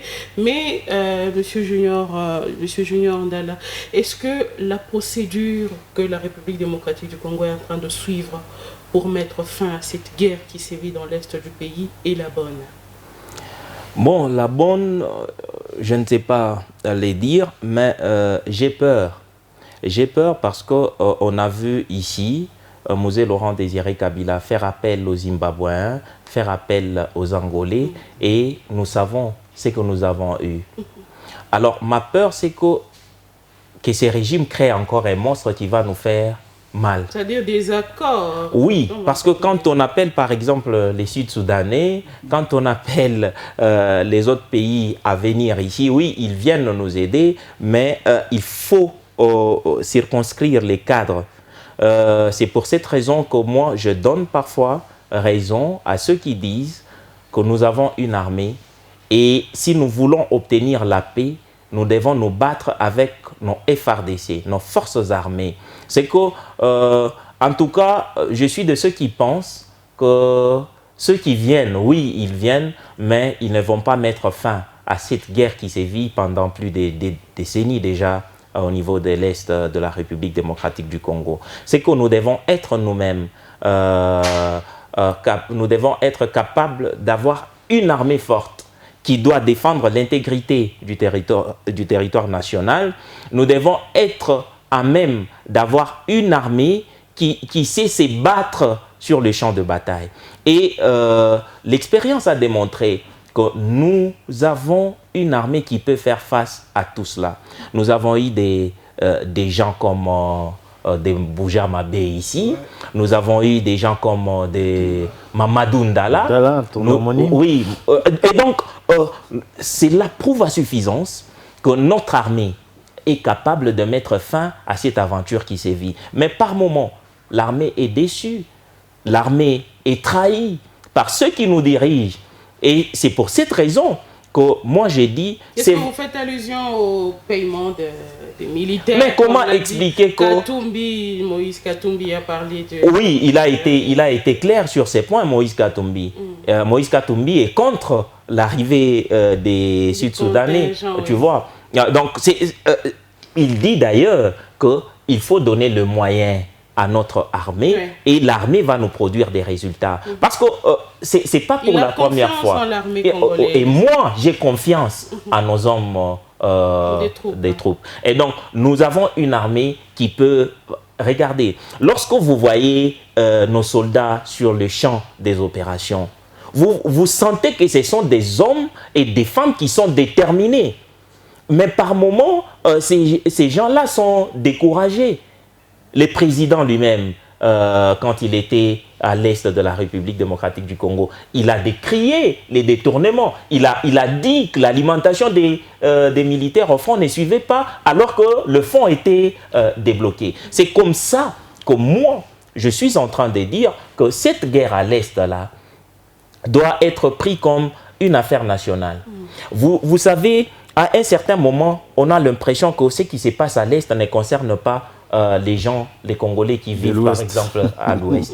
Et alors qu'il y a des enfants, au moment où nous tournons cette émission, qui passent nuit à la Belle Étoile, il y a des femmes qui sont violées, violentées, il y a des hommes qui ne savent pas s'est retrouvé. Et donc, si nous prenons conscience, nous nous disons qu'il y a guerre à l'Est, cette guerre à l'Est-là doit interpeller tout le monde. Je crois que nous allons vivre ce qu'on dit, la campagne du ministre qui dit Bendele Kouyaté. Et donc, on sent qu'à chaque fois que le Congolais s'élève pour une cause, il y a toujours des résultats que nous obtenons. Et donc, c'est à ces niveaux que moi je dis, oui, nous pouvons faire appel à nos amis, mais quand ils viennent, il faut bien circonscrire les cadres pour que nous ne puissions pas encore avoir un monstre qui va... parce que quand ils viennent là, ils vous disent que non, nous venons vous aider. Mais au-delà de l'aide, nous savons ce que nos amis ont fait. Eh bien, par rapport à cela, moi surtout, ma petite inquiétude se trouve au niveau de... Je ne suis pas du genre peut-être être raciste ou bien dire voilà je suis de tel côté, mais remarquez très bien toutes les armées qui viennent sont en général composées des nilotiques. C'est ça, ça c'est vrai. C'est la plus grande crainte. Ça, vrai. Le sud-soudanais sont des nilotiques et à l'est, à l'Afrique de l'Est, on a plus de nilotiques. Et les nilotiques ont tendance à être les Tutsis. Les Tutsis sont des nilotiques. Et du coup, on tombe dans ce qu'on craignait, les Tutsi Power, cet esprit expansionniste, où ils cherchaient à avoir un pays, selon ce qu'on a toujours entendu, ça s'appelle Tutsiland, un pays où il n'y aura que des Tutsis. Et c'est un peu ma crainte. Et je rejoins un peu Bitakwira qui parle de Ubwenge, cette ruse que naturellement un Tutsi. Un Tutsi dans sa nature, c'est quelqu'un de rusé, c'est quelqu'un qui peut vous faire mal, croyez-moi, en un rien de temps. Mais c'est aussi quelqu'un de très intelligent, généralement. Très intelligent. Un détail important. Et du coup, moi je me dis, avec toutes ces armées, vous croyez que ces armées seront plus du côté de Bantou qui sont Hutus? Je ne sais pas trop. Et puis après, on a toujours entendu qu'il faut payer ces armées-là. Nous, d'habitude, il y a toujours des compensations, compensations à minerais, parce que le cas avec nos zones, on l'a vu, des Zimbabwéens en Bujima et qui ont commencé à exploiter avec la Singamine, une société concurrente à la MIBA, qui était plus forte à l'époque. Il n'y a rien pour rien. Et lorsque vous amenez quelqu'un qui découvre que chez vous, il y a une eau qui est douce par rapport à celle qu'il prend tout le jour, je ne sais pas si la personne aura encore le courage de rentrer pour aller boire son eau salée qui le dérangeait. Elle voudra peut-être encore plus d'eau douce. Et c'est d'où proviennent certains problèmes. Et pour terminer, je souligne encore un truc que vous avez relevé en disant que les gens ne pensent pas que la guerre à l'Est ne concerne que ceux qui sont à l'Est. Lorsqu'il y a une guerre, il y a des mouvements migratoires. Et ces mouvements migratoires font pression sur les grandes agglomérations. Et lorsque ces déplacés viennent, ils viennent avec une culture, avec leur façon d'être et aussi des maladies aussi ramener tout ça. C'est Alain François qui s'occupe sa réflexion. Alors, monsieur Jean-Bert Riouma, nous sommes beaucoup plus dans la diplomatie en ce qui concerne la guerre dans l'Est du pays. Est-ce que nous sommes sur la bonne voie? Nous sommes sur la bonne voie. Cette question est pertinente. Elle est aussi difficile à recevoir. Une réponse réservée, une réponse dans la mesure où on est dans l'embarras. On est dans l'embarras de choix parce que laisser la République démocratique du Congo se défendre, c'est l'idéal. C'est le rêve de tout le monde et on devait y arriver. Si je paraphrase mon ami Tchisoka, je dis l'eau douce que la communauté internationale a trouvée ici fait que la MONUSCO est là. Elle n'est jamais partie sans avoir jamais résolu le problème. Et on venait de prolonger. Après la levée de la mesure de notification, on a prolongé. C'est encore prolongé et c'est ça la vérité. Mais maintenant, ça rentre à ce que j'étais en train de dire dès l'entame de cette émission.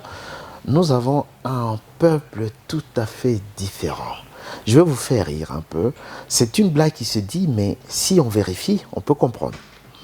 On raconte que le bon Dieu, quand il était en train de créer le monde, la terre, il a mis les limites. Et puis, quand il est arrivé en République démocratique du Congo, il avait un panier. Parce qu'il a créé le monde et puis il a commencé à placer les richesses partout. Ouais. Et il en restait une bonne quantité. Et quand il était là à placer les richesses, bon, il était un peu fatigué avec son panier. Il s'est dit, bon, je vais me reposer. Et quand il s'est reposé, bon, voilà, toutes les richesses qui étaient dans le panier sont tombées sur la RDC. Alors quand il se réveille, les anges lui disent, mais bon Dieu, qu'est-ce que vous avez fait? Regardez ce que vous avez mis sur ce territoire. Toutes ces richesses, bauxite, manganèse, coltan, cuivre, diamant, eh bien, tout ça ici en République démocratique. Mais c'est injuste. Et le bon Dieu de dire, je sais ce que je fais. Vous verrez quel genre d'homme je mettrai là. C'est ça la République démocratique du Congo, malheureusement. Donc tout ça, c'est une question d'homme. Si nous ne comprenons pas que nous devons changer de mentalité, que nous devons défendre notre pays, que nous ne devons pas chercher d'abord à nous rassasier, nous, aujourd'hui. Si nous voulons voir l'avenir de nos enfants, de nos petits-enfants, nous allons marcher. Mais puisque nous voulons nous servir d'abord nous, je suis là, je me sers, le reste, ce n'est pas mon problème. On ne fera jamais rien de bon. Personne n'attendait une dimension comme, les dimensions comme celle de la République démocratique du Congo. Et un petit Rwanda qui vous malmène. Vous comprenez qu'en 20 ans, nous pouvons dire que, voilà, quand M. Laurent Désiré Kabila est entré, nous n'avions pas encore d'armée. Il n'y avait pas d'armée forte et tout ça. Bon, voilà, c'était la période vieillissante de Mobutu. Bon, même si nous comparons ce qu'on avait comme charroi automobile en ce moment-là, aéronef et tout ça, ça ne fait pas face aujourd'hui. Mobutu a laissé, nous avions encore même... Vous connaissez l'avion qu'on appelait l'Ibumundunda? Ah voilà, qu'on ne voit plus aujourd'hui et tout ça, il connaît quand même. C'est un peu... il fait la transition de Exphase. Je crois que tu étais un Kadogo. Bon, voilà. Donc, pour dire vrai, nous avons besoin de mentalité. J'apprécie la démarche que le chef de l'État vient d'entamer, celle de recruter, mais ça ne suffit pas. C'est déjà bon de recruter.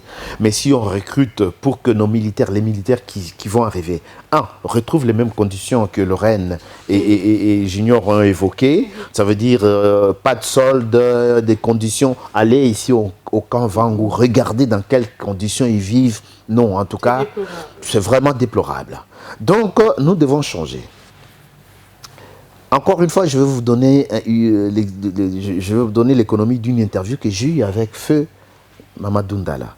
Avant qu'il n'aille à l'Est, il était ici à Likassi. Il était à Likassi avec il était en train de former des jeunes militaires. J'ai fait une interview avec lui. Il m'a dit ceci. Monsieur Lambert, le mal ici en République démocratique du Congo, c'est que quand vous avez une famille, vous avez des enfants intelligents, inintelligents et brigands, lesquels vous envoyez dans l'armée, dans la police. C'est ça le mal. Voilà. Donc nous prenons, c'est le moins intelligent, le plus brigand, le voyou, vous l'envoyez là-bas. Mais vous voulez que l'armée soit comme ça. Comment? Elle est ce qu'elle est. Sous d'autres cieux, quand vous vous retrouvez tard, dans la nuit, vous vous retrouvez face à des policiers, vous êtes en sécurité. Oui. Mais ici, vous fouillez. Ici, vous fouillez. Non, il ne faut pas qu'on se cache. C'est avant d'abord l'extérieur, il faut qu'on voie d'abord ce qui se passe à l'intérieur. Comment est-ce que nous vivons avec nos éléments de force? Ça veut dire les hommes en uniforme, qu'ils soient militaires ou policiers. Il faut qu'on commence par là. Comment est-ce que nous vivons avec eux? Ils n'hésitent pas. Pour ne pas parler de la sécurité que vous avez évoquée, on va peut-être revenir là-dessus. Donc, je ne voudrais pas déjà évoquer la sécurité intérieure. Je ne voudrais pas évoquer là.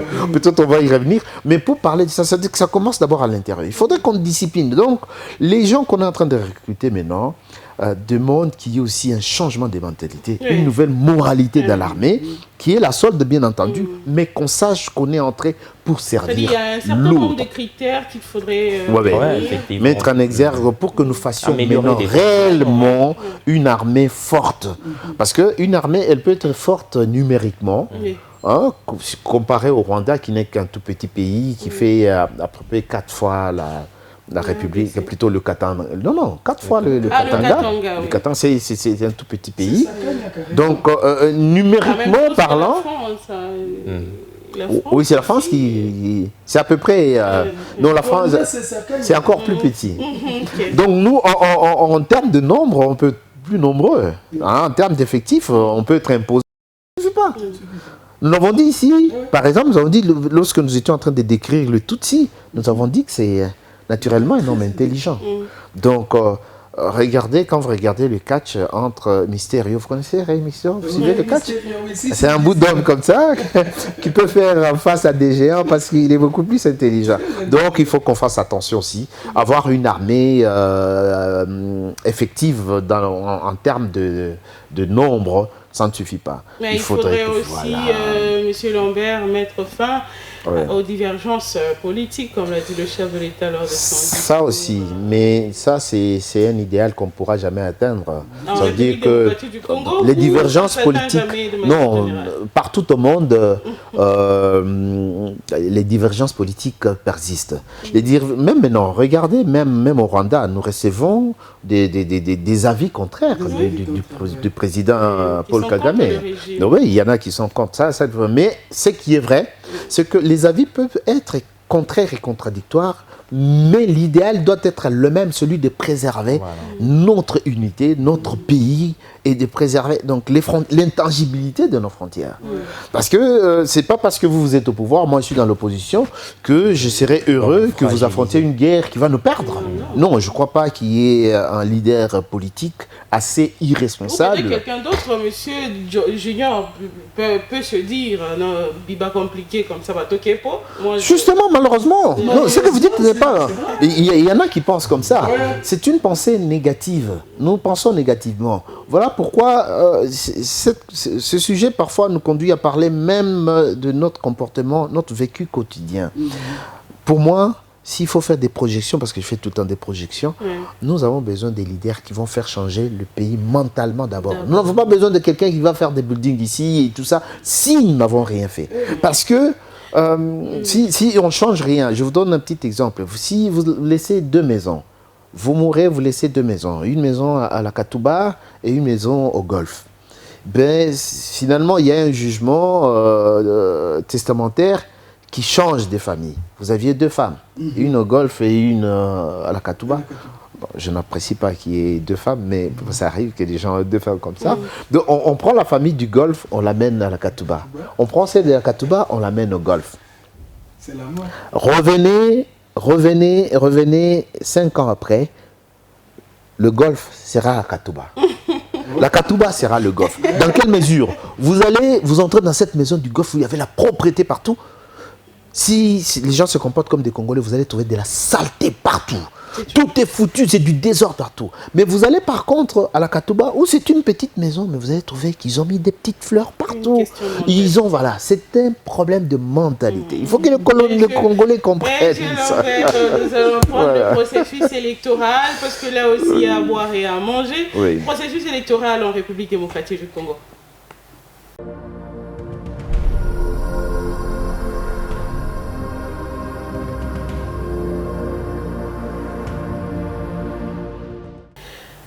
Processus électoral en République démocratique du Congo après la publication de la cartographie, après des formations des formateurs, la Commission électorale nationale indépendante, après la publication de calendrier électoral. Nous sommes au stade de l'enrôlement de la première ère opérationnelle. Alain-François Tshisekedi, Moïse Katumbi, candidat aux élections présidentielles 2023. Vous lui accordez combien de chances? Déjà, c'était prévisible. Moi, j'étais en train de rire une fois avec un ami. Il disait, Moïse a l'union sacrée. Il est allé seulement voir qu'est-ce qui se passe là-bas pour préparer son coup. Vous vous attendiez à ce qu'il divorce d'avec... Non, mais c'était déjà prévisible. C'était vraiment juste du n'importe quoi. C'était pas qu'il avait envie de voir, d'être là pour quoi que ce soit. C'était seulement voir qu'est-ce qu'ils font. Mais Monsieur Gignon, je vous interromps déjà. Monsieur Gignon, vous êtes d'accord avec Alain François? Bon, je suis d'accord. Peut-être en partie, mais seulement vous allez vous rendre compte qu'à chaque cycle électoral, déjà les 2, Moïse Katumbi reste sur scène. Mais il est changeant. Effectivement, c'est ça la politique. La politique, c'est un terrain, c'est un jeu d'intérêt. Okay. Vous voyez? Et d'ailleurs, les politologues disent que les alliances peuvent se faire et se défaire à tout moment et se refaire. Okay. Moïse Katumbi, moi j'apprécie ces types parce qu'il sait saisir la balle au bon moment et faire une sortie qui bouleverse les tendances. Moïse Katumbi, candidat président, c'est son rêve. Tout le monde savait que Moïse Katumbi serait candidat président. Depuis 2018, Moïse Katumbi a été bloqué et c'est quelqu'un qui meurt d'envie. Il veut diriger le pays. Mais là où je ne suis pas d'accord avec sa démarche, c'est que c'est quelqu'un qui reste d'abord dans les systèmes. C'est là que j'ai dit j'étais d'accord en partie oui. Avec... il reste d'abord dans les systèmes. Après, à la fin du mandat, il vous quitte. Et bon, c'est peut-être sa stratégie politique. Mais M. Junior, c'est quand même une caractéristique des traîtres. Non, pour moi, je ne trouve pas que c'est une caractéristique des traîtres, mais je trouve que c'est une stratégie politique que Moïse Katumbi a déjà adoptée. Et ça, la chance que Moïse Katumbi a, vous avez vu, après la convention qu'ils ont eue, après les congrès qu'ils ont eus, Moïse Katumbi s'est déclaré candidat président, il a l'appui de son parti politique, et du coup, au niveau du gouvernement de l'Union sacrée, il y a certains de ses acolytes qui ont quitté. C'est peut-être ça sa chance. Quand bien même qu'il y a certains ministres qui sont restés, mais ces loyaux-là, ces fidèles ont suivi le mot d'ordre et ils ont opté pour Moïse Katumbi. Et donc, le processus que nous entamons aujourd'hui, moi j'aimerais que la justice ne puisse pas encore interférer dans cette démarche, qu'on laisse Moïse Katumbi aller jusqu'au bout. Mais s'il va perdre, qu'il perde.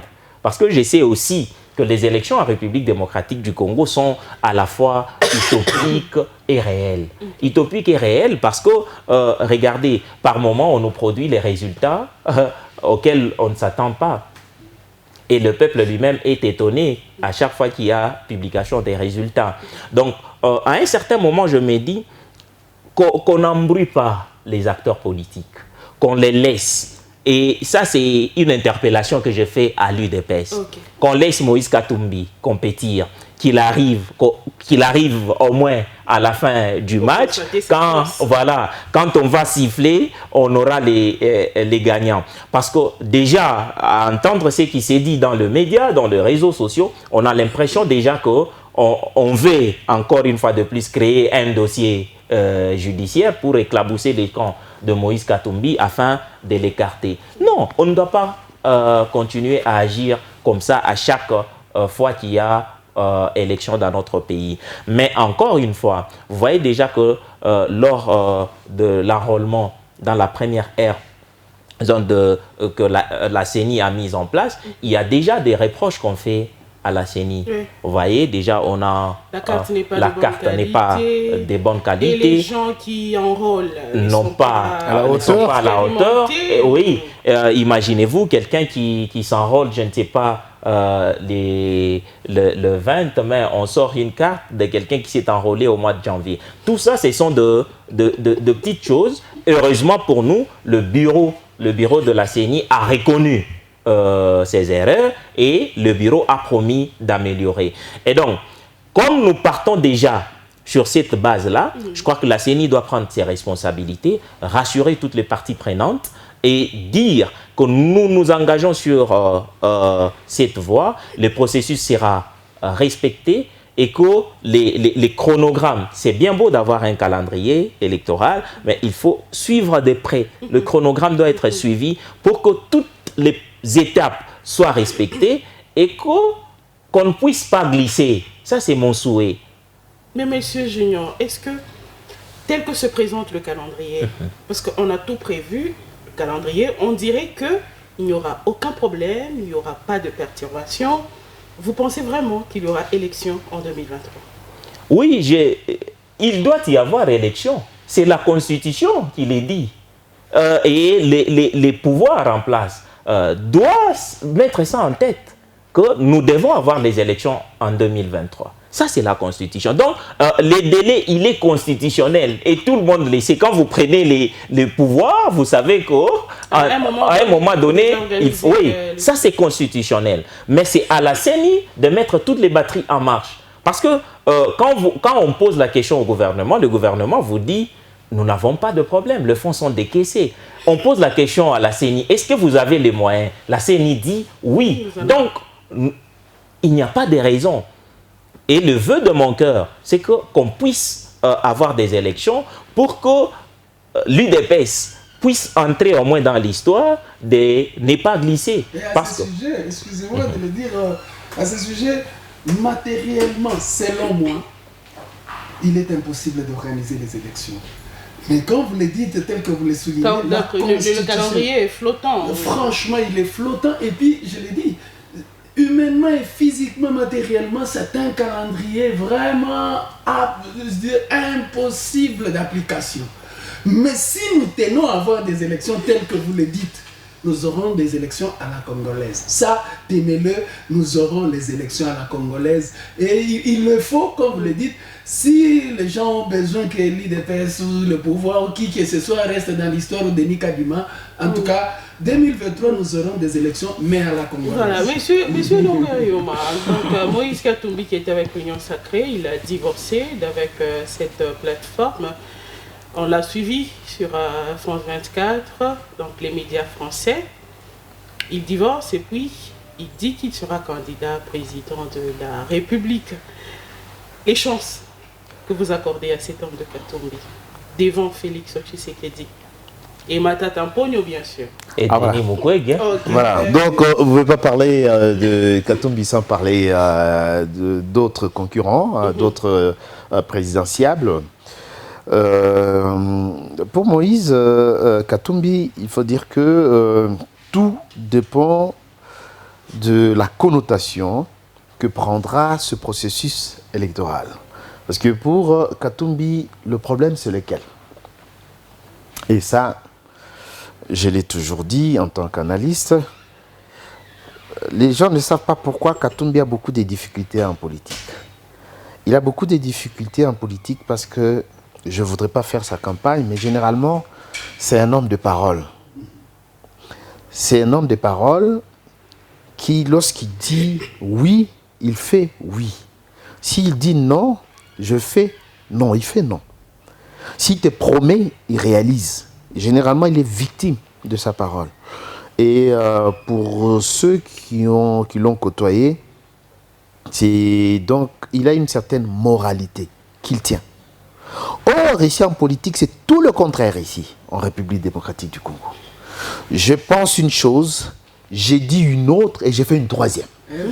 C'est ça tout le problème. Donc nous avons une moralité pourrie. Vous dites une autre, vous faites une troisième. Ah, ok. Alors lui, là, généralement, si donc les choses, il a honte même de mentir. Hein? Vous allez m'excuser, moi, pour avoir travaillé avec lui. S'il lui arrive qu'il soit obligé de cacher quelque chose, vous sentez qu'il est même embarrassé. Même dans son regard, il est embarrassé. Or, ici, la politique telle que nous la menons ici en République démocratique du Congo, ni bongo pas bongo. C'est des trucs, donc, faire n'importe quoi pour vous, voilà, qu'on garde le pouvoir, ou qu'on ait le pouvoir, ou qu'on accepte. Monsieur Lambert, le dirigeant a quand même aussi le devoir de discrétion, non? Oui, ça aussi, vous avez raison. Tout à fait normal. Oui.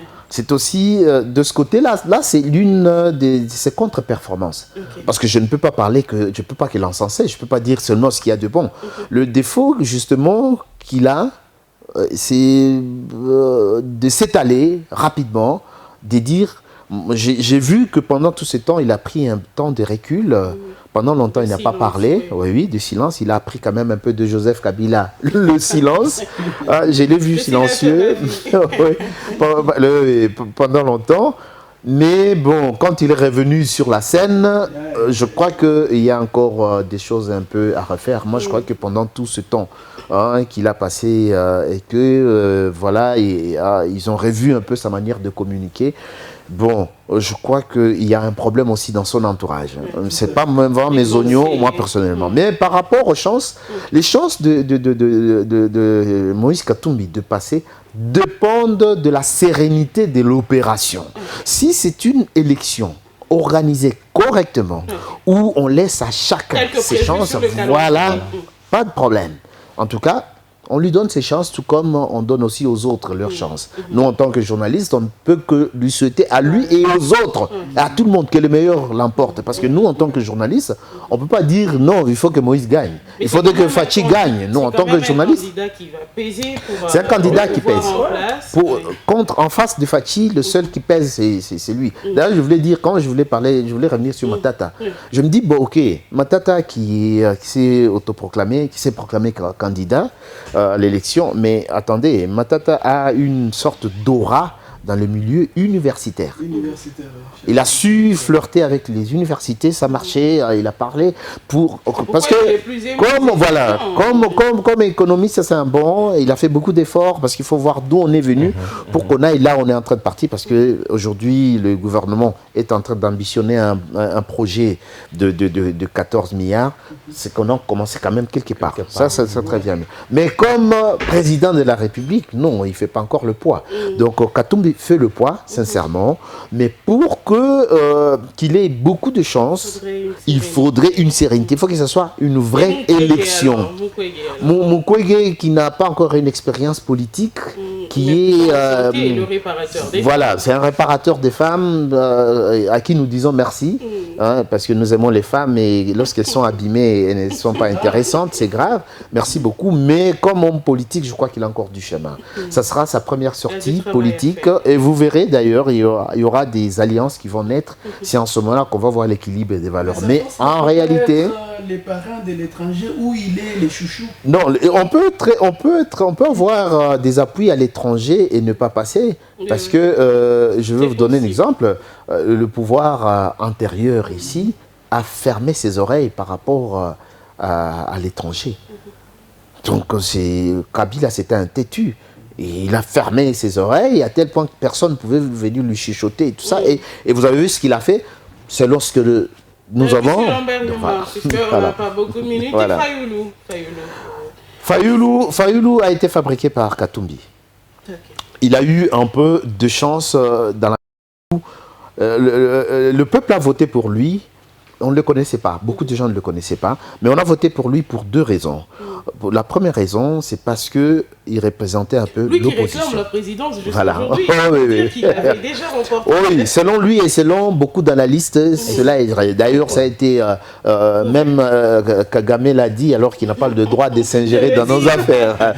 Mais Fayoulou, comme président de la République, non. En tout cas, il ne prend pas beaucoup de chance, mais c'est un allié important. Ouais, parce que, en fait, pour avoir été... Il constitue quand même une force. Il constitue quand même une force qui... Oui, mais seul... cette année, on n'a pas vu comme Moïse, tantôt au gouvernement, tantôt revenir. C'est l'unique chose qui... Et le changement qu'il y a eu par rapport à Katumbi, qu'est-ce qui s'est passé? Ici, il faut dire une chose. Katumbi face à Tshisekedi, Katumbi s'est déclaré candidat, alors que Tshisekedi s'était déjà déclaré candidat. Quels sont les dessous des cartes? Qu'est-ce qui a marché, qui n'a pas marché? Leur union ensemble, c'était d'abord contre le FCC. Donc, l'union sacrée, ce n'était pas... Voilà. Ils avaient un ennemi commun. Au début, l'ennemi FCC, c'était Kabila. Kabila était ennemi de Tshisekedi et de Katumbi. Puis après, Katumbi, et plutôt Tshisekedi et Kabila se sont alliés. C'est ça qui a fait le FCC et le cash. Puis, il y a eu divorce. C'était normal. Ton ennemi, l'ami de l'ennemi, voilà. Alors, il change. Les casquettes, c'est Kabila qui quitte la scène et c'est Katumbi qui entre. Mais maintenant, l'erreur que, légalement parlant, l'erreur qu'a commise... Tshisekedi, c'est de s'autoproclamer candidat à sa propre succession. L'Union sacrée, ce n'était pas une plateforme électorale. Non.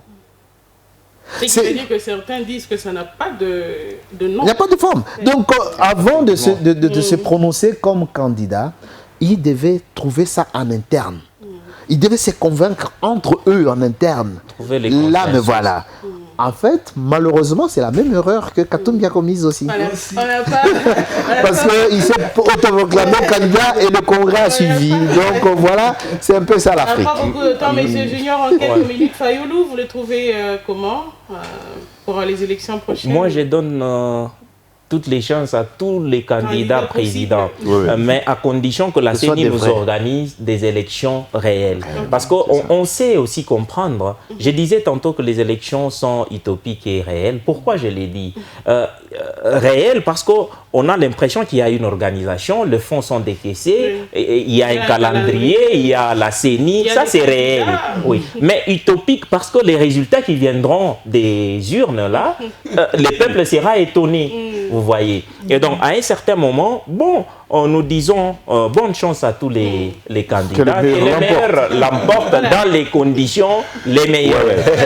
Il y avait beaucoup à dire pour cette question, mais malheureusement, le temps est imparti. Nous allons rendre hommage à ceux qui nous ont quittés au cours de l'année 2022. Messieurs et dames.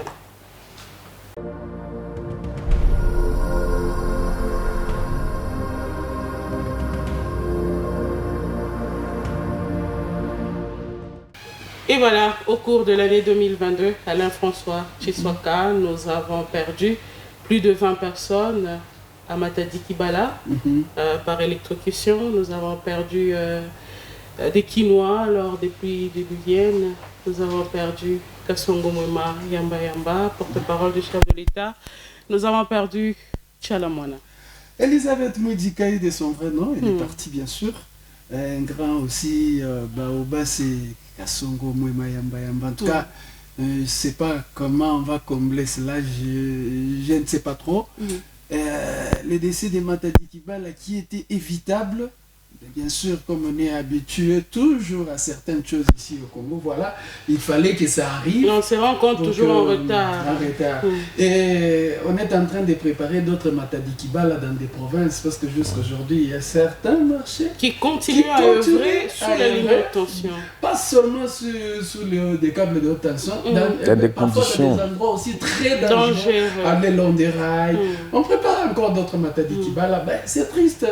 Nous ne sommes là que pour prévenir, mais si seulement ils peuvent nous écouter, on peut éviter cela. Monsieur Lambert Youma, on a perdu quand même des gens, des Congolais. Ça nous fait mal, nous leur rendons hommage au cours de cette émission. Qu'est-ce que vous dites? Nous gardons une pensée pieuse d'abord à l'égard de toutes ces familles qui ont perdu les leurs. Mais moi, avant de parler des Matadi Kibala, je pense d'abord à tous ceux qui sont tombés à l'est de la République démocratique du Congo sous l'indifférence hier de la communauté internationale qui essaie de se ressaisir aujourd'hui. Donc je pense à eux. Et comme Jean-François, c'est Jean-François Alain François venait de le dire, il faudrait rétablir l'autorité de l'État sur toute l'étendue de la République. Il faudrait que ça cesse. Il ne faut pas qu'on continue à dire non, on en a déjà l'habitude, donc qu'on respecte les normes urbanistiques, qu'on respecte les normes, toutes les normes. Nous n'allons plus arriver à ce genre de truquet par rapport à notre aîné Kasongo Mwema Yamba, paix à son âme. Il nous a été d'une grande utilité. C'est une icône qui est partie. Nous remercions vraiment tout ce qu'il a fait pour nous, tous qui venons après lui. Nous avons appris beaucoup de lui et nous promettons toujours de transmettre auprès de ceux qui viennent après. Oui, Matadi Kibala, c'est qu'il faut qu'une chose arrive pour qu'une autre arrive. Nous sentons là que le gouvernement n'est pas proactif. Il attend subir pour réagir. Or, gouverner, c'est... C'est comme un journalisme chercher un élément déclencheur pour agir. Non, attention, parce que là, on dit gouverner, c'est prévoir. Donc, à un certain moment, le gouvernement doit avoir un programme réaliste pour pouvoir éviter ces genres de choses.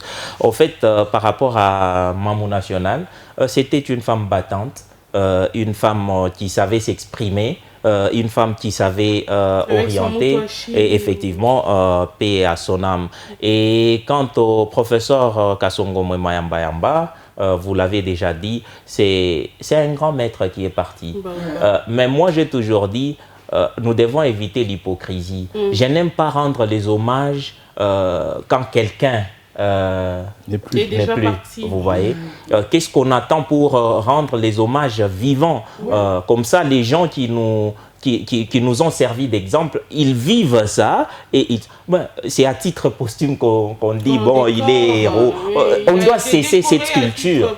On doit cesser cette culture et l'hypocrisie nous caractérise tous. On vient avec des oraisons funèbres, rédigées à la veille pour rendre hommage aux gens. Nous devons nous mobiliser pendant que les gens sont encore vivants. Et voilà, malheureusement, c'est une culture qui s'invite en République démocratique du Congo, mais on ne sait quoi dire. Ils ont servi la nation, ils sont partis. C'est le chemin de tout le monde, mais nous devons nous aimer pendant que nous sommes encore vivants. C'est sur cette note d'hommage à tous ceux qui nous ont quittés au cours de l'année 2022 que nous mettons fin à ce programme qui était consacré à la rétrospective de l'année 2022. Vous l'avez compris, nous avons abordé plusieurs questions et nous en avons laissé plusieurs. Alain-François Tshiswaka était avec moi pour ce travail. Nous avions reçu pour vous M. Lambert Youma, journaliste, analyste des questions d'actualité. Nous lui disons merci d'être venu. Merci. Nous avons reçu également M. Junior Ndala, journaliste et analyste des questions d'actualité, questions politiques et autres. Nous lui disons merci d'être venu. Merci à vous et à Shalom Télévision. Merci Alain-François Tshiswaka de nous avoir accompagnés. Merci et meilleurs vœux à tous nos téléspectateurs. Fidèles téléspectateurs, fidèles à Shalom Radio et Télévision, nous vous disons merci de l'avoir suivi. Cette émission a été réalisée par le concours de plusieurs personnes, notamment à Johnny Kalusokoma, Fidèle Vadi, David Kitenge, sous la supervision du chargé de programme Jules Loubemba et du directeur général de Shalom Radio et Télévision Patrick Mulunda Banza. Nous vous disons merci de nous avoir suivis et bonne année 2023. Au revoir.